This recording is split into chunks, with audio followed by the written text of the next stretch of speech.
Roger Piro's birthday. Hey. So I wanted us all to sing happy birthday to Roger. That's why I asked you to unmute yourself. I knew you were up to something, but I didn't know what. So somebody start us. Happy birthday to you. Happy birthday to you. Happy birthday, Roger. Happy birthday to you. Well, one sad group. Thank you. And I led the way with this that. one. So. But happy birthday, Roger. Thanks, Dave. I'm glad you're here. So now the next exercise is to mute yourself. Unless Karen can do that. I can't see it.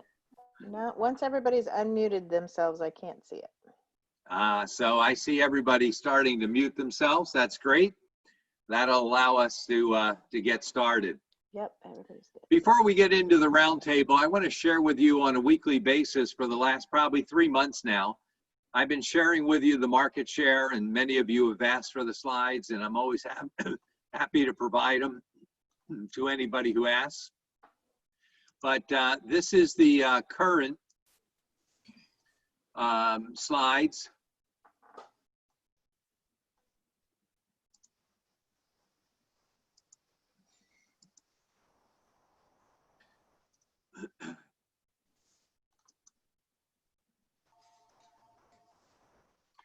So we start with the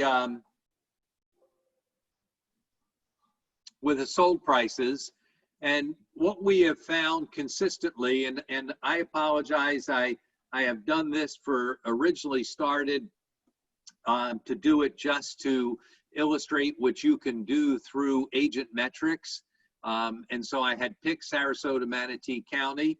I apologize for the other counties that are not a part of this, but it was originally started out to just being an example of what you can do, and I've ended up just continuing for consistency purposes doing Sarasota and Manatee. But each of you can do this for your local marketplace. So we have seen prices continue to hold strong. They have not dropped, which has been a great thing. There were some people saying, well, we're going to wait and see what happens with prices. They've not dropped.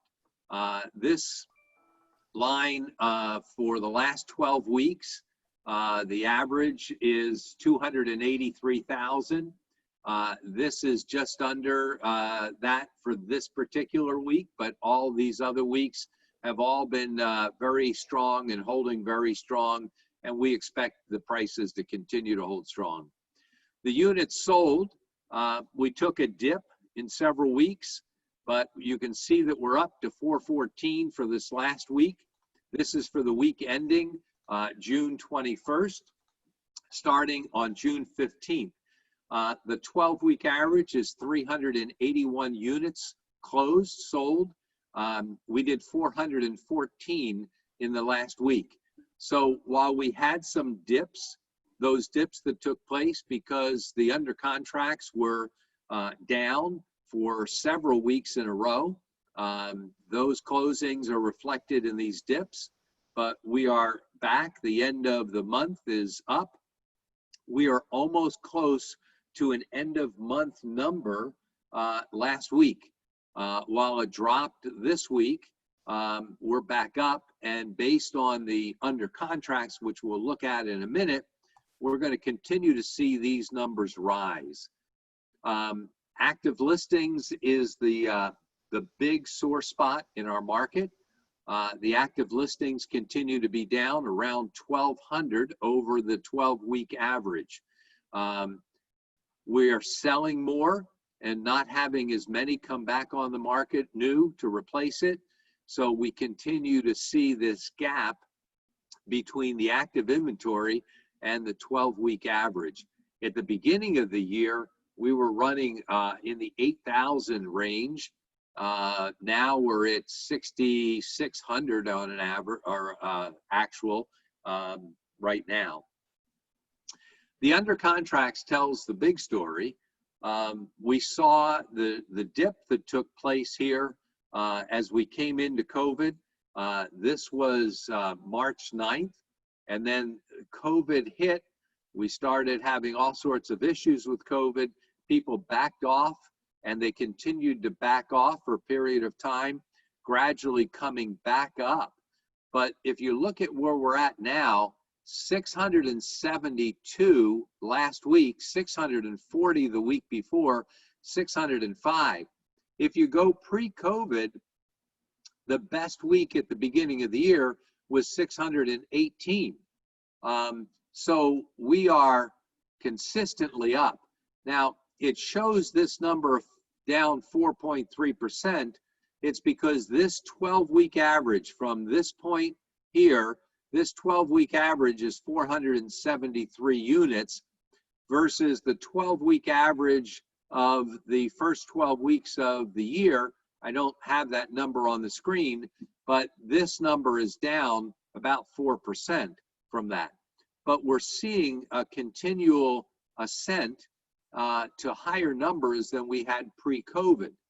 All of these will start to close, and then we're going to see the closings go up as a result of that. The new listings, the good news is they're coming up. We're starting to see them come up. Now, overall, this 12 weeks is 37% below the first 12 weeks of the year. Again, pre-COVID, people were starting to list their properties. We were seeing in the 700, 800 range of new listings per week. Now we're coming back. 527 was the best week. The last 2 weeks have not been as strong. So that combination of selling a lot of the inventory and new listings coming on to replace it have not been as strong. So the expireds, they're a little bit, expireds and withdrawn are a little bit higher than what they were at the beginning of the year, in the low 100s at the beginning of the year. Now 130-ish, you know, whatever. Not crazy. They're up. It's 29% this 12 weeks over the last 12 weeks. But again, I'm not as concerned with that. This number we need to keep getting up. I had the opportunity in the press release that I did for the association to encourage people to list their houses. Now is the time to list their property. We've got stable prices, high buyer demand, low inventory. It's a great time to be listing their house. Look at what's happening with the under contracts. Very, very exciting, and many of you will attest to that. So today's topic of the listing presentation and winning the listing presentation battle, it's a very timely topic for you to be out and encouraging and getting more listings and bringing more inventory into the marketplace. And with that, let's jump into our roundtable. And I'm going to ask each of our three participants, our panelists, to introduce themselves. And then we will actually get into their listing presentations. And after each one, we will allow for questions to that individual agent to talk about or to answer whatever questions that you may have. Karen will be monitoring the chat box, so feel free to use the chat box. Okay. So let's start with Anne-Marie Vaughn. Anne-Marie, please start with your introduction.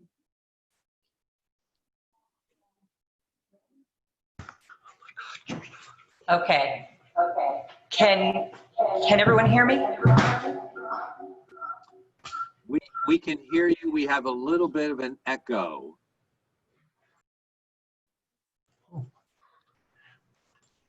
Yes. Okay, can you hear me now? Yes, we can. Okay. Can you see my screen now? Well, we're not going into the presentations just yet. Oh, This is just your introduction. okay. Hi, everybody. I am Anne Marie Vaughn. I sell in the area of Riverview, Brandon, Valrico, and I've been with Remax since 2007. Before that, I was with other companies. I do like to focus on listings. I think that we definitely need more listings right now. If you have a listing and you price it right, it's where you're going to make your living. Is there anything else you want me to say? How long have you been in the business? I've been in the business since 1982.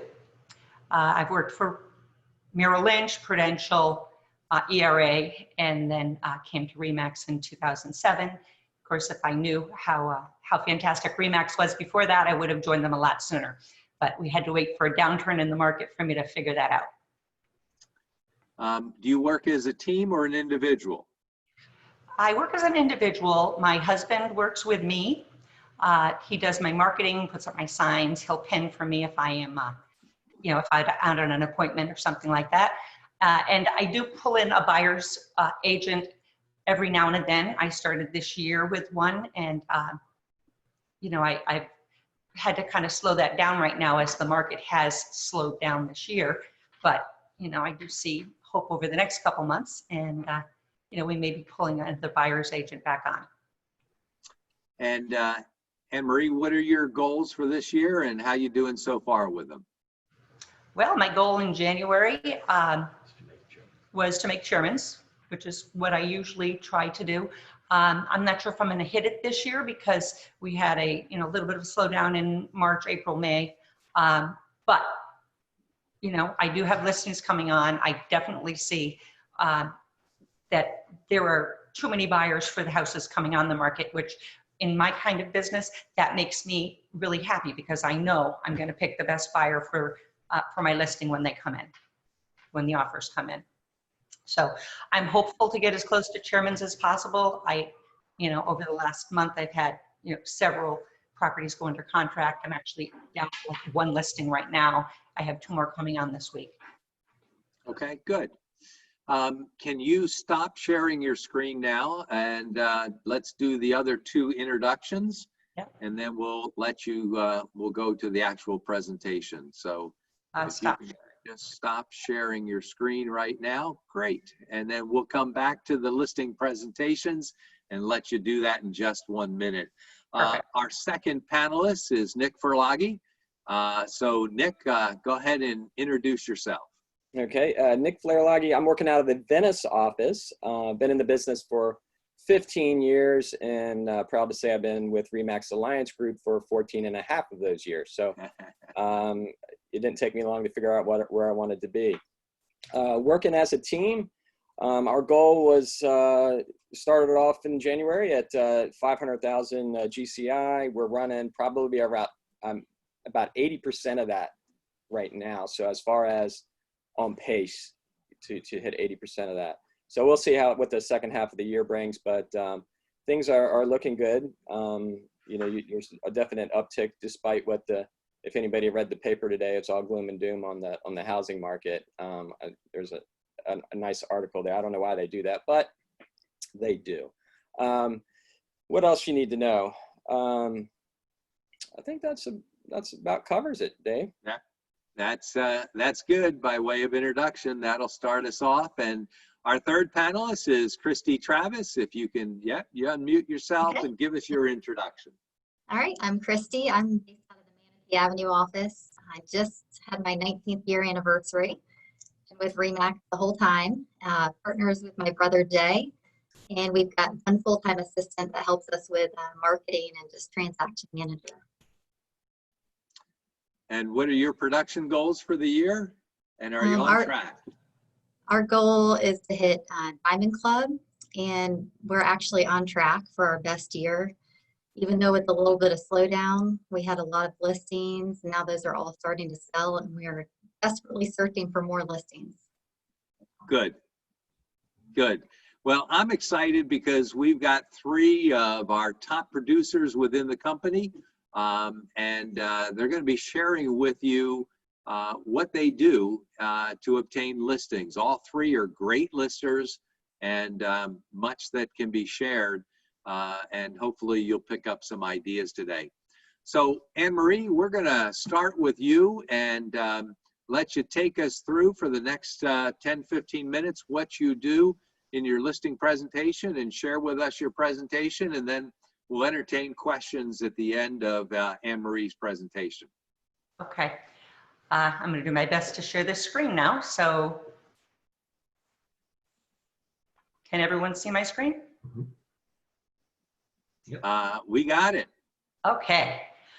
Let me blow this up a little bit. Okay. So in my area, you know, the average house price is around 250 to 300.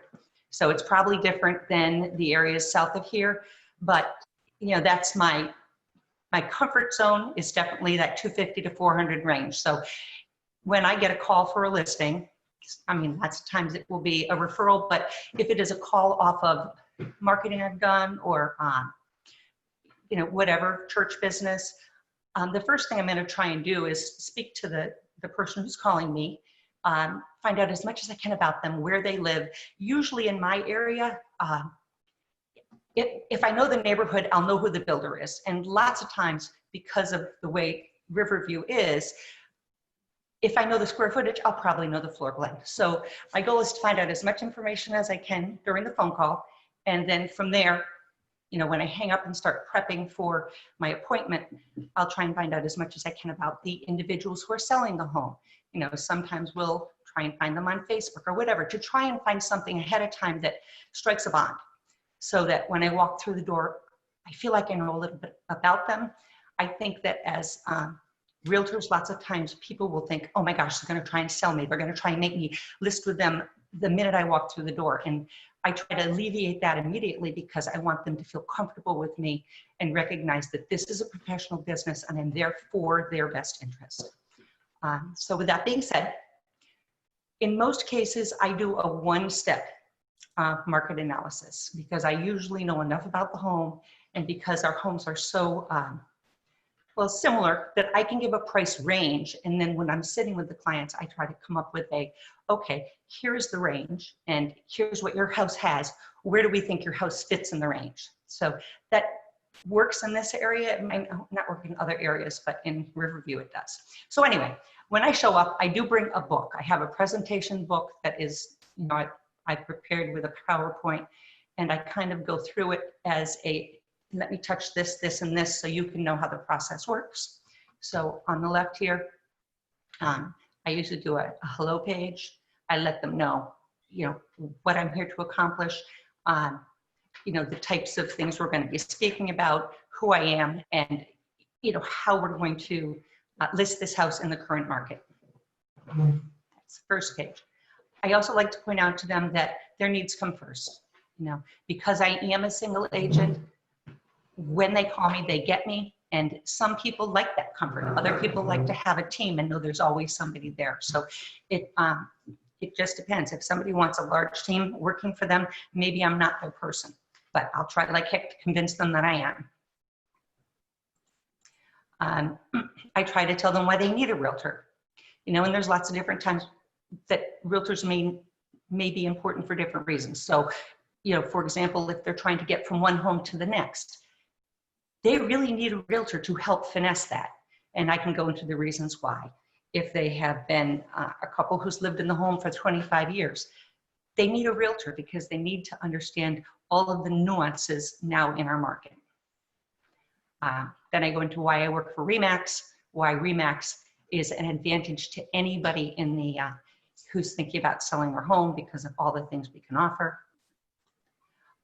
This just talks about me. So my husband does my marketing, so this is the page where he writes everything wonderful about me. The book stays with the clients so they can look at it later, but it does kind of talk about my business and what I've done in the past. Next page shows where I do my business. This plots 100 of my transactions, and this is where I get to talk about how many homes I move and the type of, you know, how long it takes on the market, how close we get to list price, things like that. And then this is where we move into the market analysis, and this is where I have in the book the presentation of what I've done to review their home and how it compares to other properties, It also shows the stats of our area, how long I would guess that their home would be on the market using the statistics we have. So if you could imagine in a booklet presentation, right here is where we go into the analysis part. When we come out of the analysis part, which is something we're not talking about today, I talk about my marketing, okay? And really, this is the part that I think will set me apart, because every seller wants to know that their property is going to stick out and be noticed. So can y'all hear me okay still? Okay. So I go into what I do in print, advertising, and online. So I am still a bit of an elephant that I do believe that in print advertising can give a punch in different cases. So I do have a monthly page that I advertise on in the Asbury Observer, and I always do flyers, things like that. As it says right here, samples of my flyers. I have 2 photographers, my husband, and I also use a professional. I do a drone if it's necessary, video, whatever it takes to put the home in the, the best highlight possible. So this is just a sample. If I have the floor plan, and I do flyers in a box out front, I put the floor plan or the survey on the back. I always put the price, because I don't want people calling me thinking the house is, worth 20% less, and then you're stuck with an unrealistic buyer. I'll do postcards if I think I have a house that's going to be on the market for a long time or something interesting. This hasn't been the situation as of late. Broker's lunch and open house. Tuesdays, in our area, we do brokers open houses. It's a caravan. And, I send out an invitation to my office, and, my sphere of other realtors. Actually, anyone can come, but I always feed the realtors. I invite them to come look at the home. I feed them something good so they do come, because in our area, we might get 30, 40 open houses on a Tuesday. And this way I can ensure that at least some of them are coming to see my homes. Yeah, a note, of course, we're not doing open houses like that during the virus. This is a sample of what my page looks like on the back of the Asbury Observer, which is a local newspaper in this area. It comes out once a month. I always do the back page. I have since 2005. It is pricey, but what I do is I try to do a charity or community service or event that I can advertise at the top. My husband designs this. And then I work in my listings on the bottom. If I don't have a lot of listings, I'll do a 4 like this. If I have several, I'll do 12 across the bottom. At the end of the year, I might go through and just show everything that's pending and tell a tale about, how we work with different kinds of buyers and sellers. This is just a list of what I promised to do for my sellers. So I put it in writing, I leave it with them, I can be held accountable for it. And then I always do a list of references at the back and encourage them to call these people. These are folks that I've done business with in the past that, have given me permission to pass out their phone number. And basically that is the PowerPoint that I use, and then I weave around it when it comes to what the sellers then are going to ask me. Any questions? Good, very good, Anne Marie. If you would stop sharing your screen, and then we'll take some questions. Are there any questions? You can either raise your hand, and hopefully I can see you. We've got 61 on, so I may not be able to see you. If you want to unmute yourself or put it in the chat box. I don't see any right now in the chat box. And if not, we'll move on to the second presentation, and we'll do Q&A towards the end as well for all 3 after they've all given their presentations. So let's move on to Nick, and we'll let you share your screen, Nick, and start your presentation.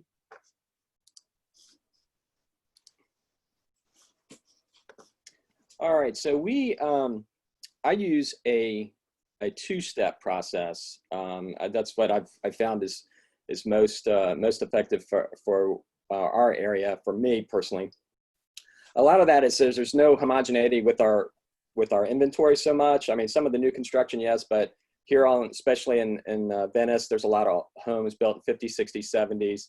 People have done some have gone Mac Daddy on them and done all kinds of renovations, and some are like a time capsule. So I find that the two-step process really allows me to put my eyes on it and see what we really are dealing with. Now, the one caveat is if you have a completely compliant customer, I just go for, we just get it signed up and ready to go. Sometimes we do run into that, but you know, I never want to talk myself out of a listing. So if they're ready to go and that's what the message I'm getting, you know, you don't have to ask me twice. I'll definitely, you know, get that done. So what we do, once we get the appointment with the customer, I try to get a pre-listing package in their hand.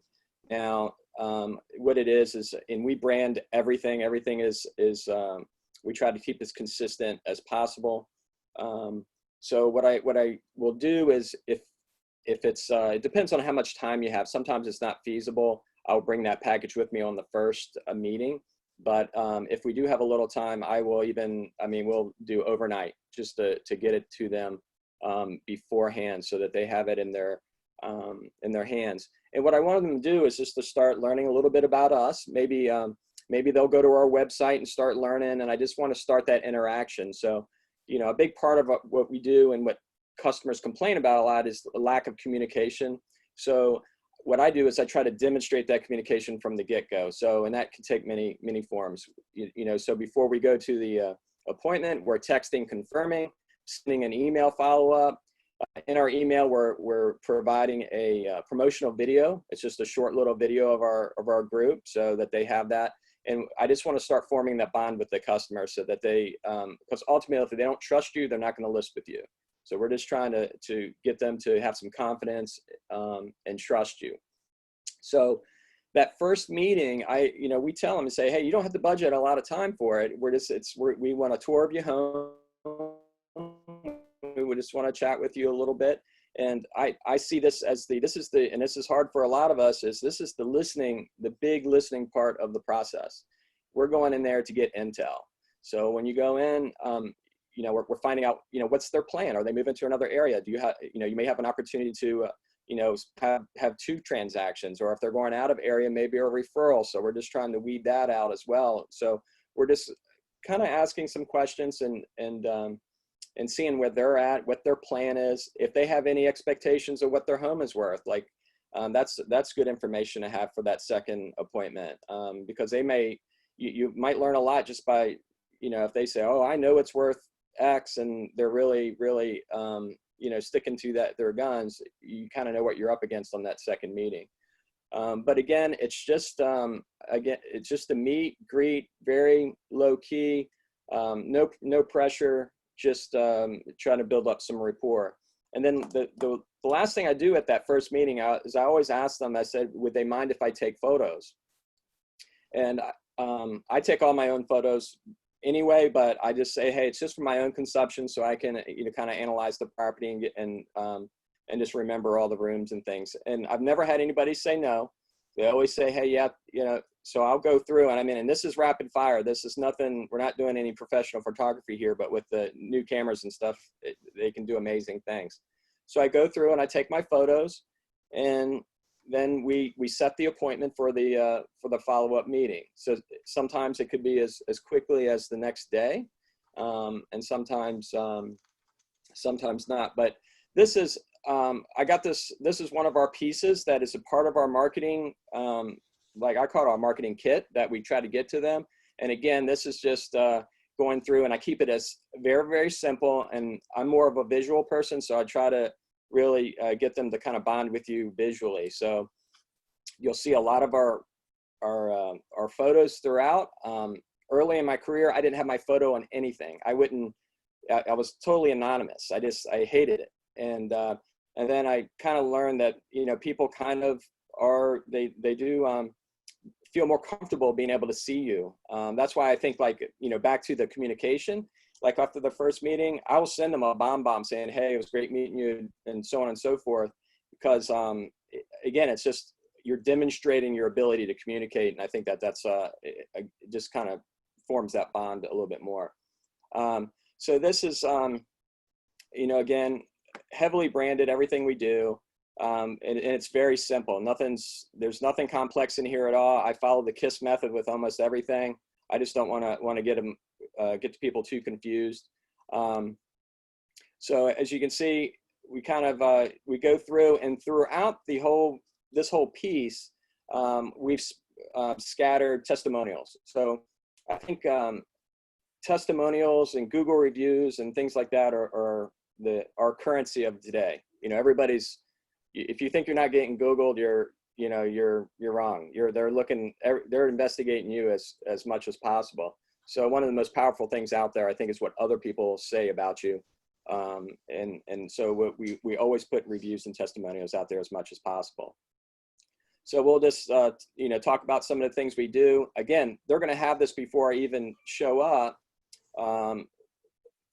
Most of the time, even before I show up the first time, and a lot of time, definitely the second time. So what this piece will do too is they'll start wondering about certain things, and you'll find that they'll just start asking you questions, which, I think we're all pretty good about answering questions and going with the flow when they're engaged. So the more engaged they are, I think, again, the more they trust you, and the more confidence they have in you. So again, lots of pretty pictures. Just trying to, we really go after lifestyle. This is what we're trying to sell, especially in our area. I always tell people, we'll find you the bricks and mortar. You just got to figure out where you want to be. So, and that's kind of our philosophy there. So, again, more testimonials, kind of our commitment to them. We go through all these things, and again, they will sit and I can't tell you how many times I'll show up and I'll see this packet just out. Obviously they've been going through it. Other things in that packet, and this is kind of how it comes. This is just a branded folder. It's just a folder, and it's just full of, some of our Marcom pieces. It could be some of our just listed, just sold, or just articles about us, our bio. Everybody has a bio sheet that's included. So just, things that they can, look, touch, feel. We go into, the power of RE/MAX and our exposure. A lot of these things, RE/MAX has a really good listing presentation. We've kind of taken bits and pieces and kind of molded and kind of made it our own. This was actually from a couple years ago. I just thought it was, good to kind of, visually have an infographic for the internet exposure. We go into, some of our accolades, some of our awards and different things, the designations and things, which, a lot of people have no idea, but they might ask you about it if they see it. So I always, I'll talk about it, but I don't really harp too much on that. And just that we're one with the community. We always try to have that message that we're involved in our local community and try to give back. Again, testimonials just scattered throughout. We talk about our office. A lot of people, like the fact that we have multiple locations. And we've got some pretty good stats there to brag about. So that takes care of like the office thing because we down in our area, some of the local franchises are pretty competitive. And then we just try to, again, a lot of visuals. I always try to take photos with my customers and just, I think when other people see other people having a good experience, and that's expressed here visually, then I think they just feel more comfortable with you. It's kind of hokey, kind of cheesy, but a little cheese I think is okay. Just some more of that. And then our websites, again, we try to drive as much as we can to, all these websites have a little bit different function. One of them is just, basically a big business card. I just want them to go there and read about us and again, feel comfortable with us. So that covers, that piece. So then circling back, okay, we've done the first meeting, we go back for the second meeting. So the second meeting is, we're setting expectations, and we are now we switch from being a listener to more of, we're doing, more of the talking at this point. We're the information, broker at this meeting. So this is where we're going to go over our market analysis. Always start with answering answer any question. I ask them, hey, do you have any questions about anything you've received so far? A lot of times it'll get legs from there and kind of take care of itself. But they want to know the $1 million question and what's their home worth. So we'll jump into that. But before I do, I show them because it's just so easy to do. I think we all have access to Paradigm. I just do a quick visual tour of the home. Just bring in an iPad and say, oh, the photos turned out pretty good. I got some really, great ideas for the marketing of the home. A lot of people equate marketing with promotion, only promotion. So we kind of give them what they want. So I'll take that and show them the visual tour. And who doesn't like to see their home on film or on video? So they kind of, they do like that. Anytime it's almost, I could probably almost go for the close right there and get them to sign because here you've done work. You don't even have you haven't even been assigned the listing yet, and you've already done all this work on what they think is a lot of work, but it's, really, it doesn't take very long at all. And that's kind of gets them engaged. And then we go through the market analysis, the valuation, and then, expectations and any specific marketing questions they might have.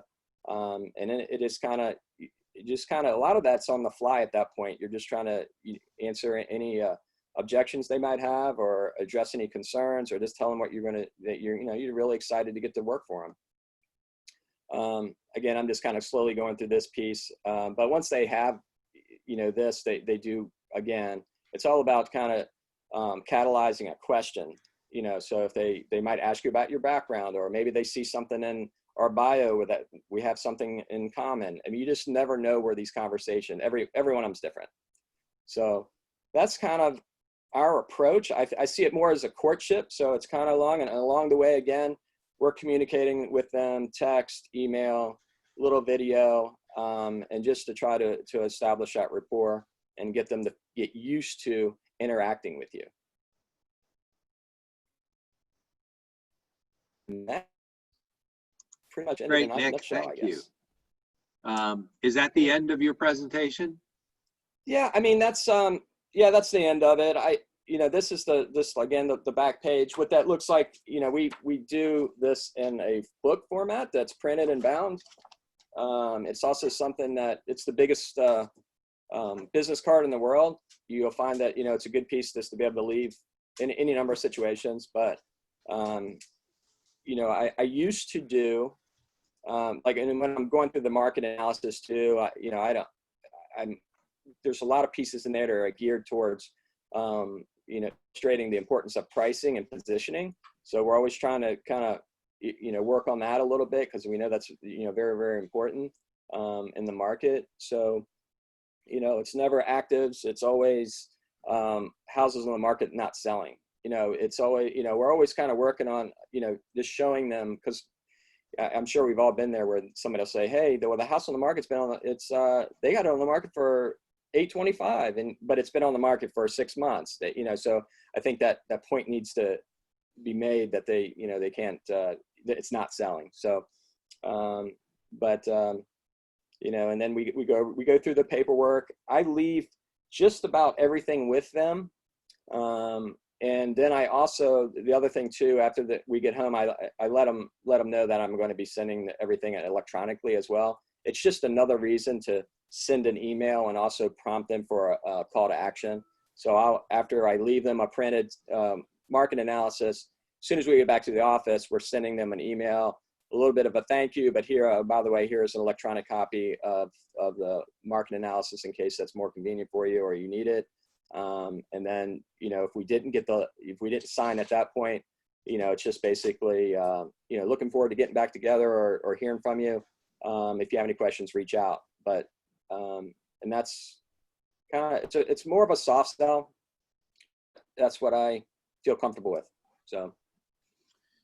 So Nick, we've got 2 questions. Okay. What's the role? What role does your team play in your listing presentation, listing staging, etc.? Yeah, so good question. So when we were there the first time, a lot of it really is, this is where, Beth and I work together. I don't know if you guys, I work with my wife in the business. And it's really, you never know who's going to hit it off. So we've got, double the chance of kind of hitting it off with somebody, but also during those kind of awkward moments where, like, for instance, in the first one where I want to take photos, I kind of want to have free reign, not somebody, but, whereas now they have somebody else to engage with, and you can chat, and she can be out answering any other questions they might have at that point. And it is a little bit, we have an older population here. I think that kind of diffuses a lot of folks. So, whether, maybe they might be intimidated with me, but they're certainly not with Beth, or vice versa. You just never know how people are going to take you. So Beth does all the transaction management stuff. So for us, I like to meet and greet, nose to nose, toes to toes type of person. And she's perfectly content, making sure the paper's where it needs to go, and getting everything out as far as that goes. My daughter is on board with us, and she does a lot of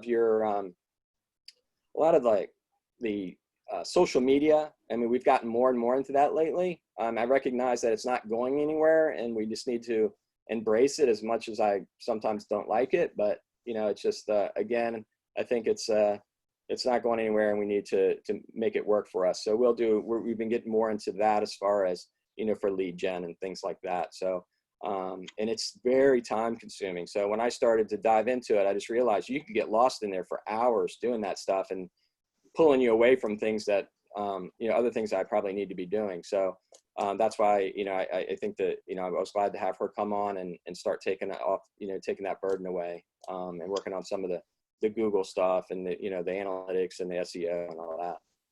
Nick, we've got 2 more questions, and then we need to move on to our third presentation. So real quickly, your presentation packet that you just went through, is that sent to them or delivered to them at the first meeting? And it is actually part of this pre-listing pack that I held up here. And again, this is just a folder. Inside, there's just a whole bunch of information about us, different things we've done, articles I've written. It's a lot, okay? But I want it to be a lot. I want them to feel like they just received something. So they get that as a hard copy. I don't like sending anything like that. Like I wouldn't send that electronically. I'll send them the CMA electronically, but not that presentation. Okay, so your presentation is printed and left with them.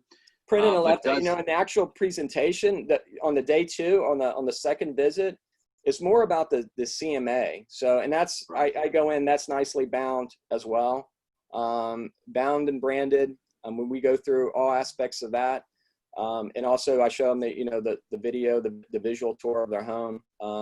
And you'll just find that it's just a very easy meeting, just because a lot of the questions they have are already taken care of, because you've already supplied them with a lot of information. They've already gone online and kind of checked you out. I've sent them a video about us. So a lot of those questions that you get bogged down with are already taken care of. So now we're just down to business at that point. We're discussing discussing the listing agreement and the specifics thereof, and things like that. Cool. So just to clarify for Stacy, do you leave the full color print of your package with the seller, and then Absolutely. also send an e-package? Absolutely, yes. Yes. Okay. Awesome. Nick, thank you. If you can stop sharing your screen. And we appreciate that. And we'll move on to Christy Travis and let you share your screen and share with us your presentation. Okay. Not on there. Okay. Is it not coming up? Sorry. No.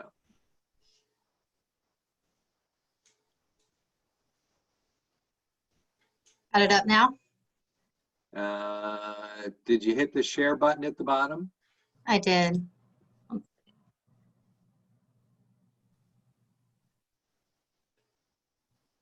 It's coming up. There it is. Okay. That's it. So kind of like Nick, we also do we don't do a 2-step meeting. we talk to the client, we do overnight or drop off our listing presentation. We use the RE/MAX presentation that we really like that's provided to us, and we bind it in a hardback RE/MAX book. So I'll kind of go through this with you guys. A little bit about our bio. Any recent articles that we have put in. And then we add some of our marketing.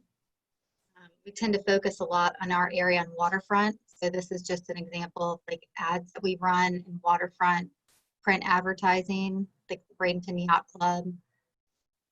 We do a yachting and sports fishing guide. So we'll put some of that in. And this goes through our social media advertising. We just find this extremely helpful to include all this before we get there, because we find that the client looks at everything ahead of time, kind of knows about us, so that when we get there, it's much easier to dive into everything else. I'm sorry for the quality. I scanned this morning, but and I'm sure a lot of you are familiar with this packet that's provided. As we go down, we do add some information in here. In our area, we're always competing. I mean, usually it's 3 to 4 agents that we're competing against in the waterfront market. And we find that we're up against Michael Saunders and Sotheby's a lot. So this is just something we've typed up. It kind of says, you know, what's the difference between us and these two companies? So it kind of goes, and we talk about this a lot when we're there, but how at RE/MAX, you run your own business the way you see fit. Everything we say we're going to do for advertising, we do until the property is sold. We're not competing with other people within the company to place ads. So this kind of talks about all of that, how we live in this marketplace, how important it is to keep the values up, and then about our international. So we really do talk about that a lot. Something we also do is we track where the buyers are coming from for each sale on the high-end market. This is kind of an old one, but it shows, and I think it helps with sellers, because a lot of times they'll have misconceptions, especially in our waterfront market, about where the buyers are coming from. Feel like it's very international, or, you know, so we can point out and go through each sale with them. So this is something we do all the time that we'll bring with us. And then we include testimonials. So that's pretty much it as far as what we send them ahead of time. But we do add a lot of things we do is like mail direct to a boat owner's list. And so we'll include that kind of marketing. So there's a lot that we overwhelm them with that we overnight out or drop off. But then once we get to the property for the appointment, we actually have a separate marketing plan that we print up that's specific to each property. So depending where it is, we will specialize a marketing plan for them and where we're going to target. So if it's our waterfront market here, we will put together exactly what we're going to do step by step along the way till the property's sold. And we bring that with us and discuss that while we're there. But sending this ahead of time, I think, just really validates who we are, our rankings, things like that before we get there. Something else we do that I typically don't leave, but if we know we're going to be competing with certain agents, we will print out like a history of our rankings, what we've sold, and then compare them to other agents. If that works, if we're going into a market that we may not be as strong, sometimes we'll use RE/MAX as a whole as our company. Which has been helpful as well. And then once we're there, same with Nick, I work with my brother Jay, and it's super helpful. So as we start to talk to the client, they tend to lean either towards Jay or myself. So one of us will kind of take over at that point and kind of lead the listing presentation. But it is nice just to kind of have someone that can relate and just see who they're relating to. And most of the time, we just do a one-step presentation, and listing is our goal. If they're interviewing and they're not ready at that point to list, then once we leave, we'll leave a lot of our marketing with them, and then we'll go back, we'll write them a thank you note. Thanks for meeting with us. Let us know, you know, if you have any additional questions as a follow-up. but that's kind of how our presentation goes. I found that the most successful ones we have are more about just talking with the seller and kind of just, you know, going through each little thing as quick as you can, but it's just more the relationship we establish, having them be comfortable with us. It's been super important. Kind of flying through that. Dave, any questions or? If you want to stop sharing your screen, if you've gotten through that, then we can look for any questions. Does anyone have any questions for Christy? Either put them in the chat or raise your hand. I won't be able to see everybody's hand maybe, but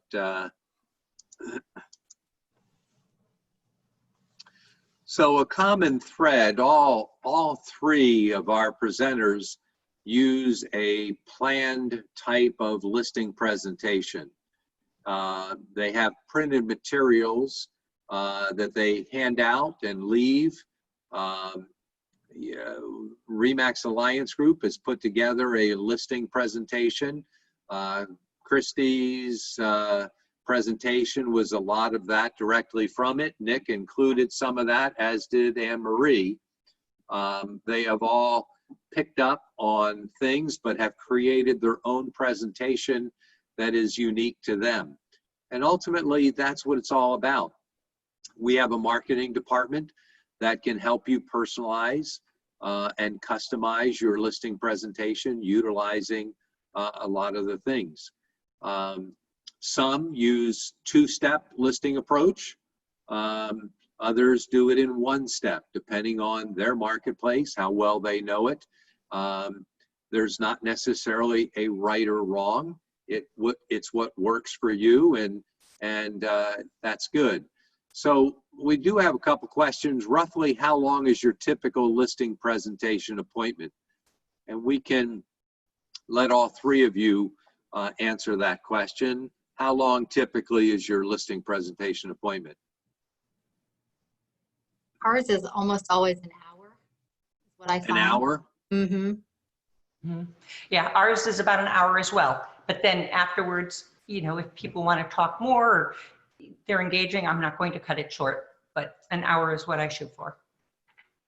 Yeah, our first time we're through, and we set that expectation up front that they only have to budget, you know, maybe 20 minutes. We're in and out on that first one. We're there to gather some intel, hopefully grab some photos, and it's just kind of a meet and greet and to build rapport. You know, and then we leave and send them, you know, we have handwritten thank yous that we get to them as fast as possible. And, but the second time I'm with everybody else, it usually always is an hour. Okay, so the actual listing presentation is roughly an hour. And then when you get a lead, do you primarily use the pre-listing to stand out and be invited to an actual in-person meeting? So when you get a lead, I guess the question is, do you send your pre-listing package to them to stand out? Yes, absolutely.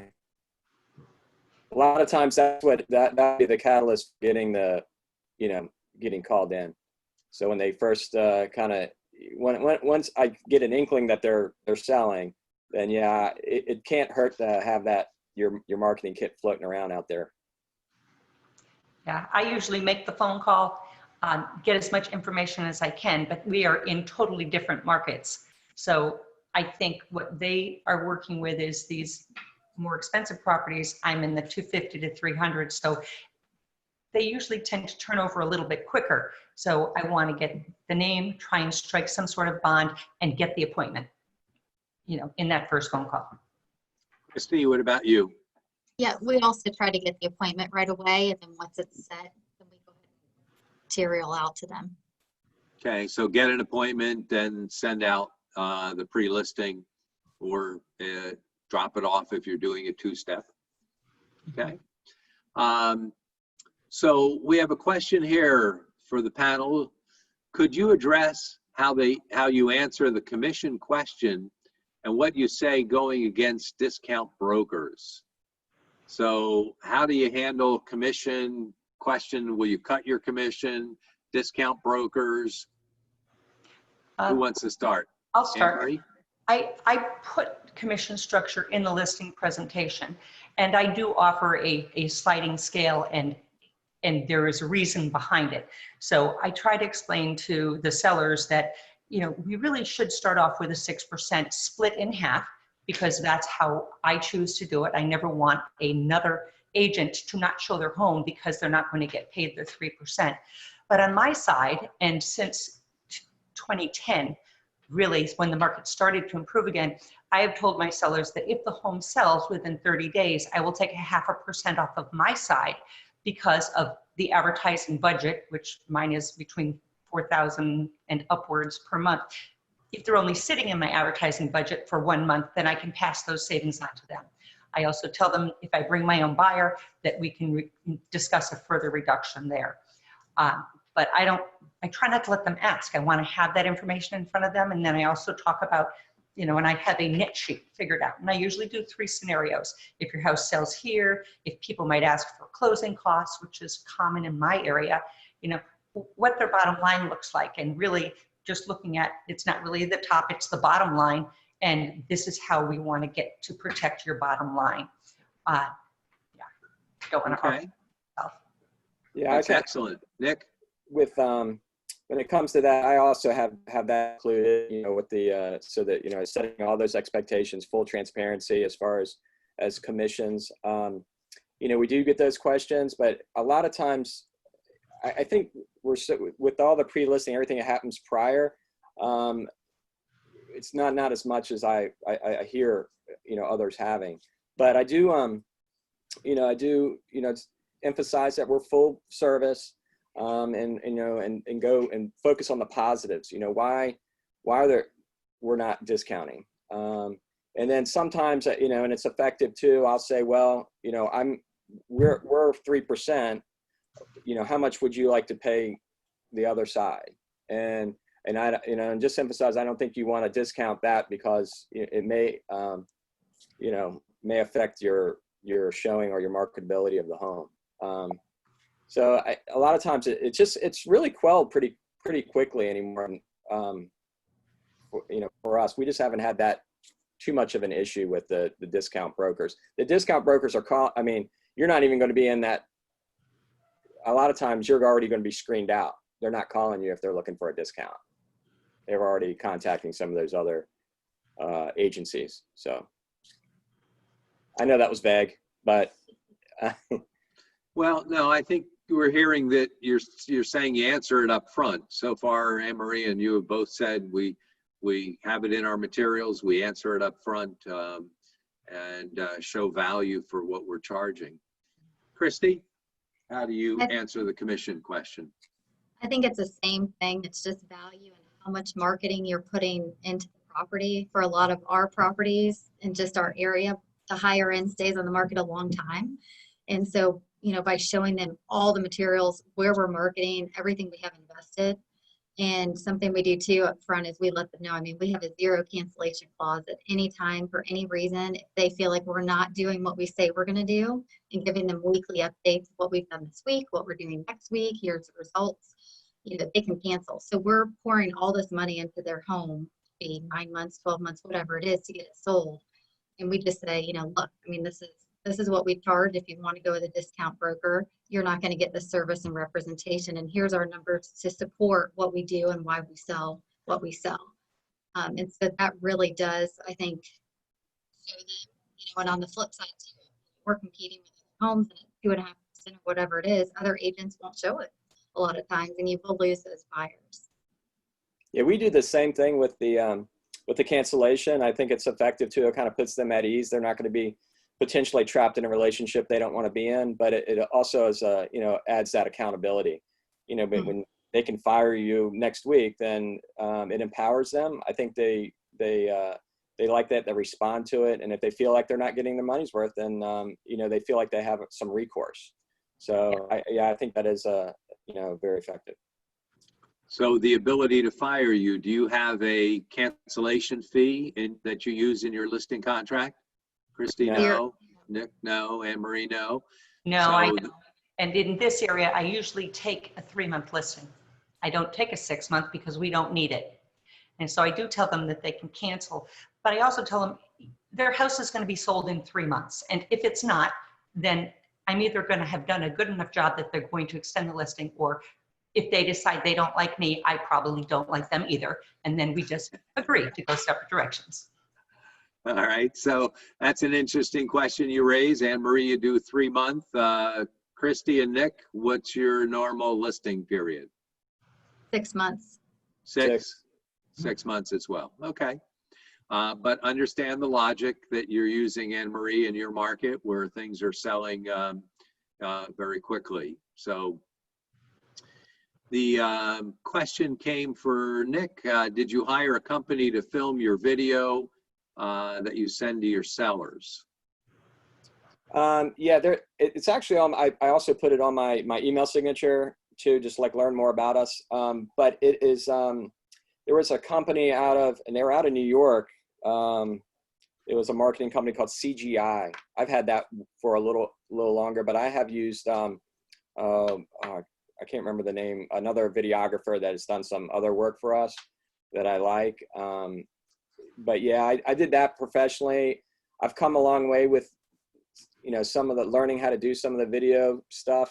So I don't know that I would necessarily hire anybody today, but if you don't know anything about it, just hire a videographer and have it shot, and just storyboard it and script so you kind of how it's going to lay out, because otherwise if you just kind of go out there and wing it, it'll look like you just wung it, and you don't necessarily want that. Somebody asked the question, what if a seller cancels in order to sell for sale by owner? I guess that was in the context of, do you charge a cancellation fee? There is the built-in provision in the listing agreement that's pre-built in. If you agree to cancel, you be reimbursed for your marketing expenses. So do you ask for that if somebody's going to go FSBO? Yes. So Anne Marie, you ask for a reimbursement of your marketing expenses? It has very, very rarely happened, but about 6 months ago it did happen, and I canceled for free, but I did provide fees and everything and asked, to be reimbursed those before we canceled the listing. They didn't go with for sale by owner. They went with their neighbor who got their license. Okay. Christy, I saw you shaking your head no. You don't ask for marketing fees? No. Okay, and Nick? I don't either. I just kind of move on. Otherwise, there's only so much rent up here that they can have. So I just kind of cut them loose, and they're dead to me, and I move on. Keep moving on. Mm-hmm. Good. Do most of you take listing paperwork with you for your listing presentation and ask for the authorization to start your listing? Do you get wet signatures? Do you bring an electronic tablet and ask them to sign it electronically? How do you handle that part of it? Christy, you want to start? Yeah, I'm old school. I bring the actual paper with me. Okay. I still love paper for everything. But, we bring it with us. We have everything there, and we obviously try to move forward and get it signed right away. Before we go, we already know our photographer's schedule, so that we can give them options when we can have the photography done. Give them a time frame of when X, Y, and Z will happen as far as marketing, just to kind of get that closed and move forward. Okay, good. Nick? Yeah, we always have a listing agreement already prepared. Again, sometimes you just get a totally compliant customer, and you don't want to be caught without a listing agreement. You want to get it while you can. So yeah, I'm old school too. We've done our share of, because we do a lot of estate stuff. People are out of state, so it's not feasible to do wet signature, but most of the time it's wet signature with the listing. Okay. Anne Marie? Yes, I always come prepared with the listing paperwork. And when I'm done with the presentation, I usually ask my clients if they feel comfortable with the information I've given them and if they feel comfortable with me, because it puts it right out there. It makes them have to say, yes, we do, because they're probably not going to say, no, we don't.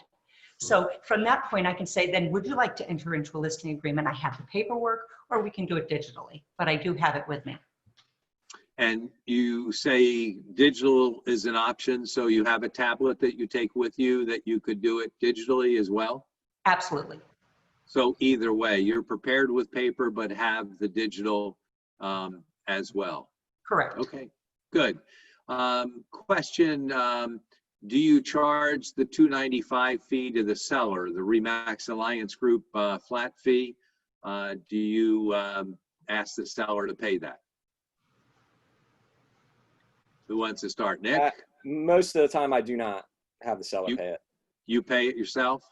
But yeah, most of the time, unless there's, it depends on the listing sometimes. But I'd say 90% of the time, I'm paying it. Okay. Anne Marie? No, I don't charge a fee. Okay. So you pay it, and Christy? We usually do charge a fee, but I think it depends on the seller, sometimes the price point in the situation, but normally we do. Okay. So normally charge it to the seller, some pay it, and sometimes it goes either way. And I kind of explain that as well, that, you know, we have a full-time attorney on staff. We have all these different things that we offer. And so that kind of is what that's used for. And it usually goes over really well. Okay. Good. So let me just see. We got one more. I like having it ready for signature if they agree to sign the agreement at your listing meeting. Do you have them fill out the disclosures as well, or have that set up digitally? So sellers disclosures, HOA disclosures, do you take the time to do them right there in the listing appointment, or send them afterwards digitally? In that first meeting, that is something I didn't talk about, but I do leave that part. I don't leave the listing agreement, but I do leave the disclosures and say, hey, you know, just so they start being familiar with paperwork. And sometimes they even pre-fill it out, but to leave it. Yeah, I'll leave the seller's disclosure or HOA disclosure just so they can kind of start working, have something to do from the first to the second appointment. Okay, so part of the first appointment for you is to drop off that pre-package and also some paperwork they can start to work on as far as disclosures and HOA riders and stuff like that. Yeah, but I always have that. I have that with the listing. You know, some need, you know, no matter how much time it takes. So, you know, I'll sit there with them while they fill that out. Just, I'd rather have complete paperwork as soon as possible, because sometimes when they say, "Oh, I'll get it to you later," we know how that works. It could be much later or never, right. Or you're chasing it down at closing. Who knows? But Anne Marie? Yeah, I always bring all the paperwork. I come prepared to measure rooms if I don't have the floor plan, and I make arrangements for photography at that time as well. So, you know, I like to look at which way the house faces, you know, the weather coming up, those kind of things as well, and just discuss those with the seller so they know that you're paying extra attention to their specific property. Okay, and Christy, any? Yeah, we usually leave the seller's disclosure, and we have a 4-page frequently asked question and answer sheet that takes a while. Sometimes they have to research their average bills, things like that. So we typically leave that and pick that up when we do photos, unless the client requests for help to fill it out. Then we'll sit and do it with them, just understanding the questions and things like that. Good. And I will reiterate from a risk liability point of view that agents never fill out a seller's disclosure, that it always be in the seller's handwriting and never in yours. Even if you help talk them through questions, always make sure it's them that are filling it out. So, last question, I believe, is do you get involved in repairs? When do you talk about repairs, maybe staging, those type of things? And is that part of the listing presentation? Do you get involved in coordinating repairs, all that type of thing? Anyone? Christy? Sure. It's something we normally don't bring up. too much at the listing presentation. I mean, we will discuss the different types of ways to sell the property as is or the other contract, but almost always we're involved with repairs. I just think with the level of service, different things, that's kind of what the seller expects. So we are pretty actively involved in that. Coordinating, meeting, getting quotes. That nature. So the coordination of vendors and getting people out there and making sure it gets done, you're involved with that. Nick? Yeah, we're pretty involved with the, you know, always like to just offer, you know, a list of professionals that would do a good job for whatever they might need. I know somebody for just about everything, like we all do. We all have our little, you know, network and people that we trust, our trusted professionals. And I will certainly accommodate any way I can or help any way I can as far as if they need access to the home or you know, something of that nature. So there is a lot of coordination that, you know, invariably does happen. It just, you know, it gets a little dicey just sometimes, you know, if they're not happy with something that was done, I mean, that kind of, you have to deal with that too. So you just got to be prepared to take a bite of that pie if that's, you know, if you're going to get involved in the repairs, which is fine. And that's why it's really imperative that you have really good people that you can refer to. Anne Marie, any final thoughts on that? No, pretty much what they said. You know, we all have our arsenal of vendors that we can recommend. But I think on the listing presentation, and what you two, I'm sure, do a lot is, you know, do we have a stager or someone who can help them redesign the inside of their home if it's not looking like it would be, you know, appealing to the buying public. So that I would bring up in the listing presentation. The repairs usually come after the home inspection. So, you know, one comment, Etta sends their clients a list of what inspectors are typically looking for, so they can be prepared. And then a question Len asked, is there a form that should be used regarding repair coordination for a CYA? Do any of you have a CYA form when you do repairs, or you just do it? We don't as a company have one. So most of our agents just do it and work through that. Yeah, we have no form. What's that? Yeah, we don't have a form. We just no form. kind of deal with it. And then what if a seller asks why you over another realtor? Like, what is your value proposition? I think several of you answered that in your listing presentations, but does anyone want to speak to it? Your value proposition, why you? I think in all three of your presentations, I saw a section that talked about you, your rankings, your standings, what you're going to do to market the home. So you cover that, but is there anything special you want to say to that? No takers. Christy, you mentioned frequently asked questions the seller fills out. Do others have one that they use, and can we get a company one? We use one, and it's very helpful because it's just another one of those things that you don't have to deal with later. It's either pay now or pay later. With the FAQ form, with the utility questions and things like that, you're going to get those questions from other agents, and to be able to just have that sheet, and I attach it so they can, you know, I just send it to them, and it answers all their questions. So it just nips it in the bud, so you're not getting, you know, unnecessary phone calls. Mainly from other realtors just asking, hey, when was the AC put in? How old is the roof? And all those things that you get asked. And it's always at the worst possible time when you're, you know, in a rainstorm driving on 75 or something that you get those questions. So it's just nice to have that FAQ form. I have one, but I'm going to get one. You don't have one, but you're going to get one. Great idea. Nick and Christy, could you send me your FAQ questions sheets, and we'll see if we can aggregate one and put one together for the company. Sure. So yeah, we'll work on getting an FAQ for the company. So that's great. It looks like we've come to the end of the questions, and we've really come to the end of our time, and that it's 10:20, and we target an hour or so for this. So I want to thank each of our panelists, Anne Marie, Nick, and Christy, for the time and for your willingness to openly share with the rest of us what you guys use. I think it was an excellent presentation, and everybody here should have gotten some great ideas on putting together your own presentation. We do have a marketing department that is able to help you personalize your presentation.